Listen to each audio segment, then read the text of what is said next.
Tokyo metropolitan university ने climate change के खिलाफ एक महत्वपूर्ण प्रगति की है। उन्होंने एक नया इलेक्ट्रोकेमिकल सेल डेवलप किया है जो एटमॉस्फेयर से कार्बन डाइऑक्साइड को एफिशिएंटली कैप्चर करता है। यह सेल कैप्चर्ड कार्बन डाइऑक्साइड को फॉर्मेट में कन्वर्ट करता है जो इंडस्ट्रियल एप्लीकेशंस के लिए वैल्यूएबल है। यह ब्रेक थ्रू एक क्लीनर और मोर सस्टेनेबल फ्यूचर का वादा करता है। इस टेक्नोलॉजी के केंद्र में एक केयरफुली इंजीनियर्ड इलेक्ट्रोकेमिकल सेल है। यह सेल बाइकार्बोनेट को फॉर्मेट में कन्वर्ट करता है। यह कन्वर्जन एक कंट्रोल्ड इलेक्ट्रोकेमिकल रिएक्शन द्वारा संचालित होता है। सेल में दो इलेक्ट्रोड्स होते हैं, एक कैथोड और एक एनोड। जब करंट पारित किया जाता है, बाइकार्बोनेट आयन एनोड की ओर आकर्षित होते हैं। एनोड पर ये आयन ऑक्सीडेशन रिएक्शन से फॉर्मेट में ट्रांसफॉर्म हो जाते हैं।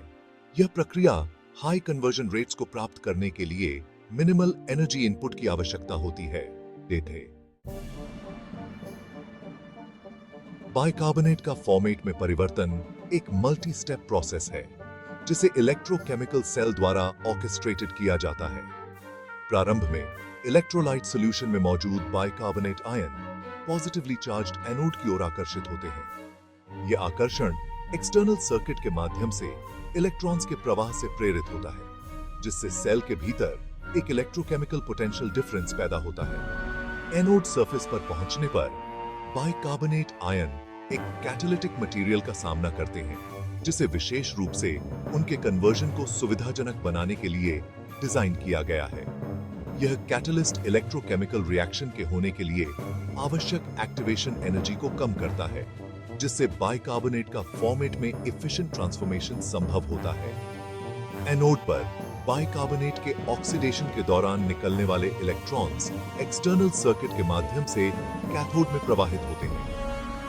कैथोड पर ये इलेक्ट्रॉन्स एक रिडक्शन रिएक्शन में भाग लेते हैं, जिसमें आमतौर पर हाइड्रोजन गैस बनाने के लिए प्रोटॉन्स का रिडक्शन शामिल होता है। टोक्यो मेट्रोपॉलिटन यूनिवर्सिटी में डेवलप किया गया इलेक्ट्रोकेमिकल सेल पारंपरिक कार्बन कैप्चर मेथड्स पर कई फायदे प्रदान करता है। पारंपरिक तरीके अक्सर एनर्जी इंटेंसिव प्रोसेसेस पर निर्भर करते हैं, जैसे कि अमाइन स्क्रबिंग, जिसमें अमीन सॉल्यूशंस में कार्बन डाइऑक्साइड को कैप्चर करना और बाद में उसे हीटिंग के माध्यम से रिलीज करना शामिल है। इसके विपरीत electrochemical cell ambient temperatures and pressures पर काम करता है, जिससे एनर्जी कंजम्पशन काफी कम हो जाता है। इसके अलावा पारंपरिक तरीके अक्सर कार्बन डाइऑक्साइड को उसके गैसीय रूप में प्रोड्यूस करते हैं। यूटिलाइजेशन या स्टोरेज के लिए फर्दर प्रोसेसिंग की आवश्यकता होती है। Electrochemical cell captured carbon dioxide को सीधे फॉर्मेट में कन्वर्ट करता है, जो एक वैल्यूएबल केमिकल फीडस्टॉक है। फॉर्मेट के कई इंडस्ट्रियल एप्लीकेशंस हैं, जिसमें फ्यूल्स, प्लास्टिक्स और अन्य केमिकल्स के प्रोडक्शन में इसका उपयोग शामिल है। भाग 5, कार्बन कैप्चर में एक बदलाव। इस इलेक्ट्रोकेमिकल सेल का डेवलपमेंट एक पैराडाइम शिफ्ट का प्रतिनिधित्व करता है। कैप्चर्ड कार्बन डाइऑक्साइड को वैल्यूएबल केमिकल फीडस्टॉक में कन्वर्ट करने की इसकी क्षमता एक सस्टेनेबल और इकोनॉमिकली वायबल सॉल्यूशन प्रदान करती है। पारंपरिक मेथड्स के विपरीत, यह technology cost effective carbon capture and utilisation के लिए एक पाथवे प्रदान करती है। फॉर्मेट का प्रोडक्शन कार्बन कैप्चर कॉस्ट्स को ऑफसेट करता है, जिससे यह इकोनॉमिकली अट्रैक्टिव सॉल्यूशन बन जाता है। एम्बिएंट टेम्परेचर्स पर काम करने की इसकी क्षमता एनर्जी कंजम्पशन को कम करती है। यह paradigm shift low carbon economy में ट्रांजिशन को तेज कर सकता है। भाग 6, अनुप्रयोग और भविष्य के निहितार्थ। इस ग्राउंड ब्रेकिंग टेक्नोलॉजी के एप्लीकेशंस कार्बन कैप्चर से कहीं आगे तक फैले हुए हैं। इलेक्ट्रोकेमिकल सेल द्वारा उत्पादित फॉर्मेट विभिन्न इंडस्ट्रीज के लिए एक वैल्यूएबल केमिकल फीडस्टॉक के रूप में कार्य करता है। फॉर्मेट का उपयोग फॉर्मिक एसिड के प्रोडक्शन में किया जा सकता है, जो टेक्सटाइल्स, लेदर टैनिंग और एनिमल फीड में इस्तेमाल होने वाला एक वर्सेटाइल केमिकल है। इसके अलावा फॉर्मेट का उपयोग हाइड्रोजन कैरियर के रूप में किया जा सकता है।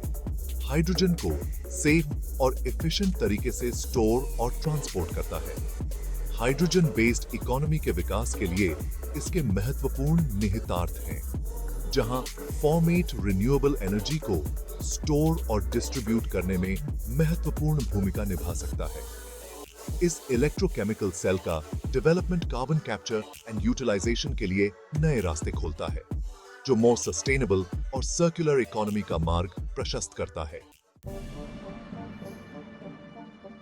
भाग 7। आगे का रास्ता, अनुसंधान और विकास। जबकि इस इलेक्ट्रोकेमिकल सेल का डेवलपमेंट कार्बन कैप्चर टेक्नोलॉजी में एक महत्वपूर्ण मील का पत्थर है, इसके परफॉर्मेंस और स्केलेबिलिटी को ऑप्टिमाइज करने के लिए फर्दर रिसर्च एंड डेवलपमेंट महत्वपूर्ण है। चल रहे शोध का फोकस इलेक्ट्रोकेमिकल सेल की एफिशिएंसी और ड्यूरेबिलिटी में सुधार, इसकी लॉन्ग टर्म स्टेबिलिटी और कॉस्ट इफेक्टिवनेस को बढ़ाना है। वैज्ञानिक सेल के परफॉर्मेंस और ड्यूरेबिलिटी को बढ़ाने के लिए नोवेल इलेक्ट्रोड मटेरियल्स और कैटलिस्ट्स की खोज कर रहे हैं। इसके अतिरिक्त रिसर्च एफर्ट्स को टेक्नोलॉजी को लैबोरेटरी स्केल प्रोटोटाइप से इंडस्ट्रियल स्केल सिस्टम्स में स्केल अप करने की दिशा में निर्देशित किया जा रहा है, जो कार्बन डाइऑक्साइड की सिग्निफिकेंट क्वांटिटीज को कैप्चर और कन्वर्ट करने में सक्षम है। आगे के रास्ते में इस ट्रांसफॉर्मेटिव टेक्नोलॉजी के डेवलपमेंट, डिप्लॉयमेंट और कमर्शियलाइजेशन में तेजी लाने के लिए एकेडेमिया, इंडस्ट्री और गवर्नमेंट एजेंसीज के बीच कोलैबोरेशन शामिल है। भाग 8। वैश्विक प्रभाव और सहयोग। इस ग्राउंड ब्रेकिंग टेक्नोलॉजी का प्रभाव टोक्यो मेट्रोपॉलिटन यूनिवर्सिटी की दीवारों से कहीं आगे तक फैला हुआ है। कार्बन कैप्चर और यूटिलाइजेशन में रेवोल्यूशन लाने की इसकी क्षमता ने दुनिया भर के रिसर्चर्स, पॉलिसी मेकर्स और इंडस्ट्री लीडर्स से दिलचस्पी जगाते हुए ग्लोबल अटेंशन प्राप्त की है। ग्लोबल स्केल पर इस टेक्नोलॉजी के डेवलपमेंट और डिप्लॉयमेंट में तेजी लाने के लिए नॉलेज, एक्सपर्टीज और रिसोर्सेज को शेयर करने के लिए इंटरनेशनल कोलैबोरेशंस चल रहे हैं। कोलैबोरेटिव एफर्ट्स टेक्नोलॉजी को अलग-अलग रीजन्स और एप्लीकेशंस के लिए ऑप्टिमाइज करने पर केंद्रित हैं। इसे स्पेसिफिक इंडस्ट्रियल प्रोसेसेस और कार्बन इमिशन प्रोफाइल्स के अनुरूप बनाया गया है। इस टेक्नोलॉजी का global impact green house gas उत्सर्जन को कम करके क्लाइमेट चेंज को कम करने की इसकी क्षमता में निहित है। इसका व्यापक रूप से अपनाना सभी के लिए अधिक सस्टेनेबल और इक्विटेबल फ्यूचर का मार्ग प्रशस्त कर सकता है। भाग 9।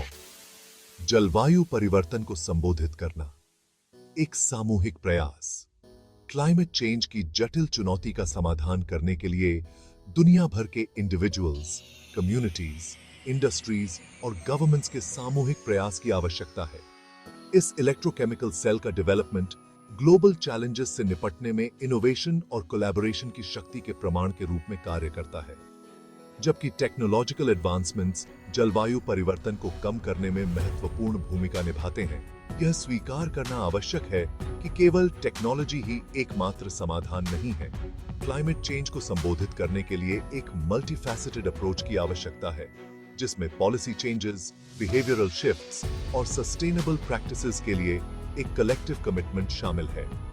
इस इलेक्ट्रोकेमिकल सेल का डेवलपमेंट आशा की किरण के रूप में कार्य करता है।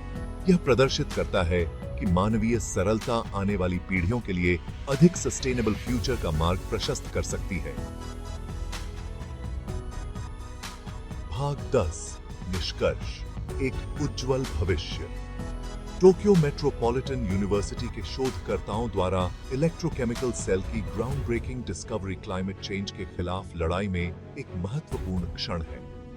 वैल्यूएबल केमिकल फीडस्टॉक में कार्बन डाइऑक्साइड को एफिशिएंटली कैप्चर और कन्वर्ट करने की इसकी क्षमता ग्रीन हाउस गैस उत्सर्जन को कम करने के लिए एक सस्टेनेबल और इकोनॉमिकली वायबल सॉल्यूशन प्रदान करती है।